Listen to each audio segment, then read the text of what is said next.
তারা সেফটি নিশ্চিত করতে পারেনি। আপনারা জেনে থাকবেন কুয়েট ক্যাম্পাস থেকে আর্মি ক্যাম্প মাত্র 10 মিনিটের দূরত্ব। সেই আর্মি আসতে 4 ঘন্টা লাগিয়েছিল। রক্তাক্ত হয়েছে আমাদের অনেক ভাই। আপনারা জানবেন অনেকে ঢাকায় ভর্তি আছে, মাথায় 26টা সিলি লাগছে এমন অবস্থা আছে। হাতের হাড় 3 ভাগ হয়ে গেছে। ডাক্তার বলেছে হয় হাত কেটে ফেলতে হবে নতুবা উপর আল্লাহর উপর অবস্থান করতে হবে, আর কোনো কিছু করার নেই। ওই অবস্থায় 18 তারিখ সন্ধ্যার সময় যখন আমরা বিসি স্যারের কাছে গিয়ে বলি, স্যার আপনি স্বীকার করেন আজকের এই ঘটনা আপনি ভালোভাবে হ্যান্ডেল করতে পারতেন, আমাদের নিরাপত্তা নিশ্চয় করতে পারতেন, আপনি পারেননি, এর দায়ভার আপনার, এর জন্য ব্যর্থ আপনি। স্যার বলেছেন উনি ব্যর্থ হননি। কুয়েটের সর্বোচ্চ ক্ষমতাধর একজন মানুষ কুয়েটের সাধারণ ছাত্রের নিরাপত্তা দিতে পারেনি। কুয়েট ক্যাম্পাসের ভিতরে ঢুকে বহিরাগত ছাত্রদল যুবদল সন্ত্রাসীরা আমাদের কুপিয়েছে, যার ভিডিও আমরা আপনাদের দিয়ে দিব। অলরেডি আপনারা মিডিয়াতে দেখতে পেরেছেন। এর পরিপ্রেক্ষিতে আমরা যখন বলেছি স্যার আপনি যদি ব্যর্থ না হয়ে থাকেন তাহলে এর দায়ভার কে নেবে, স্যার বলে আমি ব্যর্থ হইনি, আমি পেরেছি, আমার 2 ঘন্টা সময় লেগেছে। 10 মিনিটের দূরত্ব থেকে আর্মি আসতে কিভাবে 2 ঘন্টা সময় লাগে স্যারের মতে, যেখানে আমাদের মতে সময় লাগছে 4 ঘন্টা। 1:40 বলার পর হামলা হয়েছে 2:30টায়। ক্যাম্পাসে পুলিশ আর্মি ঢুকছে 5:30টায়। আপনারা এই ভিডিও দেখে থাকবেন যে আর্মি বলছে ওনাকে ঢুকার পারমিশন দেওয়া হয় নাই। তাহলে এর দায়ভার কে নিবে? এমত অবস্থায় সাধারণ ছাত্ররা 6 দফা দাবি নিয়ে প্রশাসনের কাছে উপস্থিত হয়।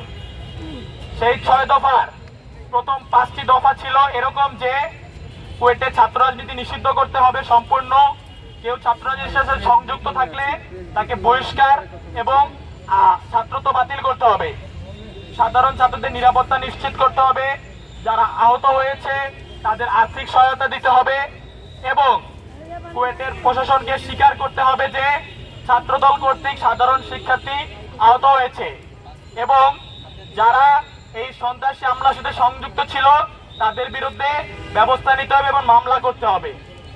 এই 5টি দাবি মেনে নেওয়ার আশ্বস্ত করা হয়, কিন্তু বিন্দু পরিমাণ মেনে নেওয়া হয় নাই।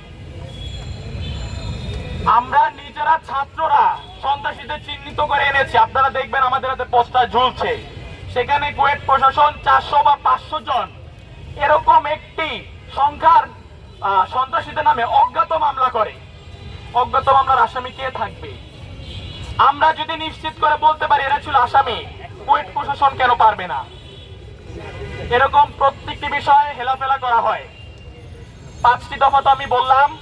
6 নম্বর দফাটি ছিল এই যে কুয়েটের ভিসি স্যার এবং প্রভিসি স্যারকে পদত্যাগ করতে হবে, কারণ উনি আমাদের সেফটি নিশ্চিত করতে পারেননি, উনি ব্যর্থ হয়েছে। এমন অবস্থায় উনি বলেন উনি পদত্যাগ করবেন না। সবশেষে আমরা প্রধান উপদেষ্টা বরাবর আমাদের কষ্টের কথা তুলে ধরে একটি স্মারকলিপি প্রেরণ করি, যেটা আমরা প্রেস মিডিয়ার মাধ্যমে অলরেডি পাঠিয়েছি। আজকে একদিন হয়ে যাওয়ার পরও কুয়েট প্রশাসনের কাছ থেকে কোনো রেজাল্ট না পেয়ে এবং যেই সরকার আমাদের ছাত্র জনতার রক্তের উপর দাঁড়িয়ে আছে সেই সরকারের কাছ থেকে কোনো উত্তর না পেয়ে আমরা এখানে উপস্থিত হয়েছি কষ্ট করে।